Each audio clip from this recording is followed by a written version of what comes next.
Press the bell icon on YouTube and don't miss another update. Hi, welcome to a new episode of Economics. The slowdown in the economy has reached alarming proportions. Last week we had news that the GDP in the first quarter of this financial year grew at a alarmingly slow pace of 5%. This is the slowest in 6 years. The last time it was so slow was in 2013. We have been talking about the slowdown on Economics in the last couple of episodes, and now it's reached such proportions that alarm bells are ringing in Delhi, in the government. It's ringing in the markets in Mumbai, in several parts of the country where people are losing jobs and business activity has come to a grinding slow. And we've also been trying to understand some of the reasons in the last few episodes. But today we'll talk to Professor Ila Patnaik about how we got here and what are the dangers we face at this time if this is not addressed. Ila, we have been discussing the slowdown and what the government has been trying to do in the last couple of episodes. But now you say there is a danger of a sustained downward spiral. We are at that point. Why do you say that?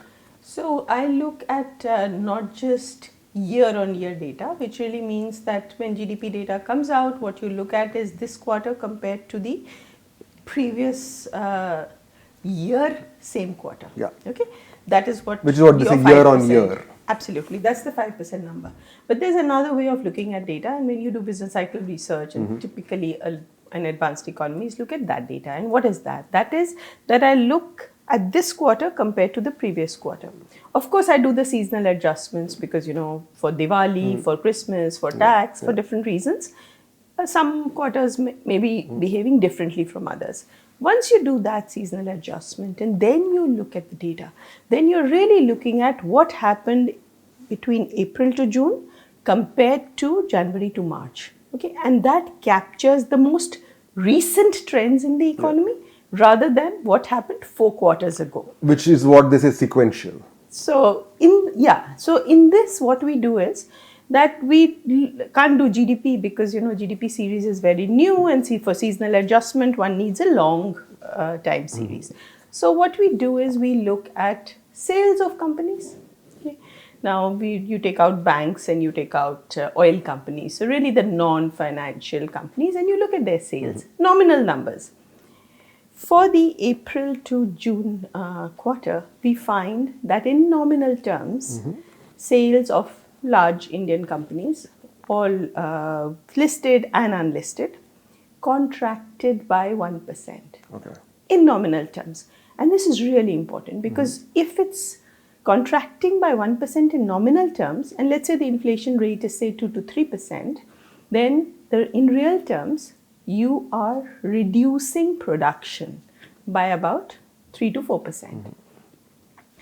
That's not very common. So the distinction is between a slowdown in the growth rate versus an actual contraction. And what we are seeing in that quarter is a contraction. Okay. And that's really worrying. Particularly because this was the election quarter. Yeah. And during elections, what we've seen in the past is always that quarter you see an increase. You see an increase in economic activity. Parties spend, and parties spent this time as well. Election spending was double of what it was in the previous elections. So it is very, very odd that during an election quarter, you are seeing a contraction of, this is manufacturing firms, service firms. So that's really worrying. In fact, you have called it a puzzle. And you said that, we don't know what to blame it on because, in 2016, people talked about demonetization. Then 2017, we had GST being rolled out. There were a lot of issues with the way it was rolled out. 2016, 2017 followed each other very closely, and it could have been blamed possibly on those two big events. But we are in 2019. Yeah. So what the data is showing is that there is a sudden sharp fall. Okay.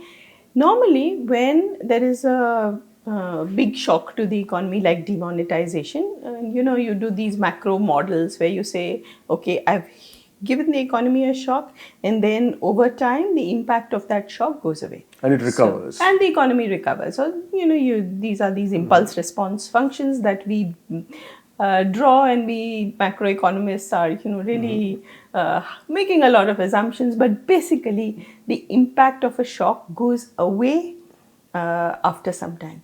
Now, what's happening here is the opposite. So, people are trying to blame it on demonetization. Some say it's GST, demonetization, and because of that, that is happening. I'm just saying that we don't know, because, typical standard macro models wouldn't have the effect increasing like this over time. There's something going on. Maybe some people, including, in some of our discussions earlier, we've talked about how the NBFC crisis has led to a cash crunch in the automobile sector. The worst hit is the automobile sector in this slowdown, not slowdown, I should say, in this contraction, because that is really contracting both production. I mean, companies are shutting down production for workers are losing jobs. So there's something happening, and we need to, I think, understand what is happening. And the fact that it happened during the election quarter should wake us up to the fact that this is not normal. This is not something that can be fixed by small tweaks. We really have to figure out what those reasons are, what those factors are. So you talked about the reduction in finance for the automobile sector and the crisis in the financial sector as possible contributors, or they cannot be seen as the main reasons for the slowdown, can they? So it could be that in the automobile sector they could have contributed, but what we are also seeing is that there has been an investment slowdown all the way from 2012. I mean, this business cycle really began going down in 2012. It picked up after the BJP was elected to power in 2014. So, the cycle was on its way down, and then it started picking up. It's not clear that it is only one sector today, which you could have said is NBFCs or some other reason.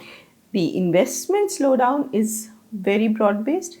Today, it's also accompanied by a consumption slowdown. I think one of the reasons that could be a macro reason, because it's a broad slowdown and it's across the economy, is that we need to talk about the cost of capital, where taxation is not just interest rates. So yes, interest rates were high, and now they've started cutting them down. And but transmission took time. Transmission is weak, still weak. But on tax rates... In fact, I was coming to that. You have talked about tax rates, but how do you connect tax rates to slowdown?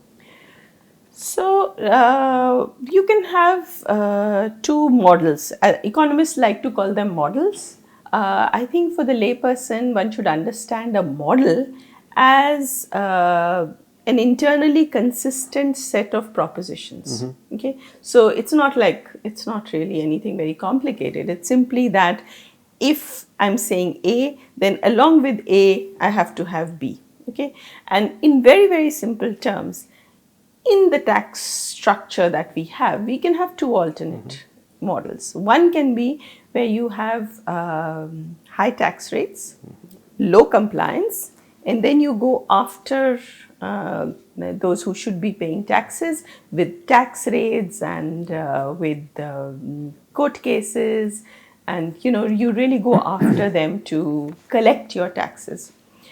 The alternative to this could be low tax rates, high compliance, because the need to evade taxes goes down, and you also set up systems where there is greater compliance, along with low tax rates. So you don't have a tax raid Inspector Raj. In fact, the first NDA government, Mr. Vajpayee's government. Mr. Vajpayee's government, when Jaswant Singh, who was the finance minister, he told his officials that a civilized country does not need raids to collect taxes. And I think that that culture and that was very different from what over these years. So it's not just today, but this is something that has changed over the years. Today we have a high tax rate, low compliance, and a high tax rate Raj regime. And if you move away from that model to the other model, I would say that today, if you talk to businessmen, to the investors, there is a fear of the taxman. So, do you mean to say that because of the fear of the taxman, business persons, industrialists reduce economic activity or don't invest in? Don't invest. They don't invest. They don't invest. They find reasons to go register their company in Singapore than here. They may hold back investment Because they think they have to give explanations. See, this is again, I want to say that there's no one single factor. Okay, it's cost of capital, it's fear of the taxman, it's policy uncertainty. It could be other things, and as I said, that we don't fully understand what has caused this sharp slowdown. But if we pick the obvious things, if we talk to people and figure out, and also look at historical experience, international evidence, then this is one of the policy uncertainty and fear of the taxman is one of the reasons that reduces investment. So, Ela, you talk about lowering tax rates at this point of time to try and halt this contraction, try and halt this slowdown and revive growth. Do you think that can be done in the middle of a financial year, and how will that really help? See, when you're doing macro stabilization, you are basically trying to do counter-cyclical policy responding to the situation that you see. For monetary policy, you meet 6 times a year and you change interest rates, you hike rates, you cut rates. You do that many times depending on the situation on the ground. Now, monetary policy, we know the transmission is weak, the effectiveness is weak. By the time monetary policy is going to deliver results, it might be too late because a contraction can be very dangerous, very risky. If you slip into a contraction, think of Japan. It's far harder to get out of a recession and a deflation than high inflation. So I'm an inflation hawk. I stand for fiscal consolidation, fiscal discipline, FRBM.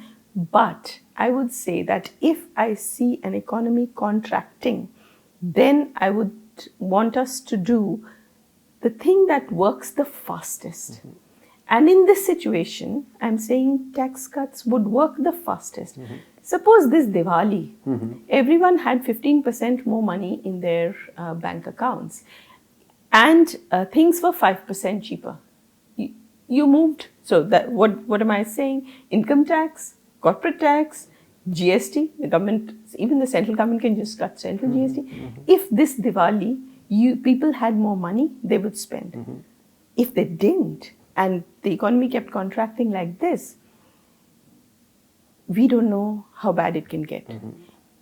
The risk is, as you are saying, what if we do this fiscal expansion by cutting tax rates, and that gives us what inflation? Where are we now? We are at 3.1. Monetary policy is not pushing, we've been cutting rates, but it's not been pushing the economy up or the CPI up. Yes, let us take the risk. I know it's a risk. I mean, this is something that would not be what I would say if, we were even slowing down. But seeing an actual contraction, I think it's very, very worrying, and that we should take drastic steps.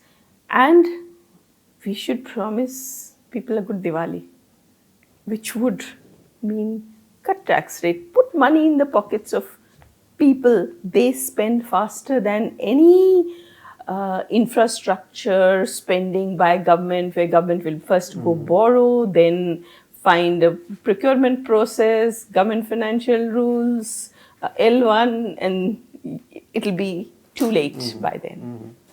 We should have a good Diwali. We need to take drastic steps, and those drastic steps include cutting tax rates. We will hope that these steps are realized in the coming weeks, because Diwali is just next month, middle of October, second half of October. Please do keep watching Elonomics. Subscribe to our YouTube channel. We will come back with a new episode very soon. Thanks for watching.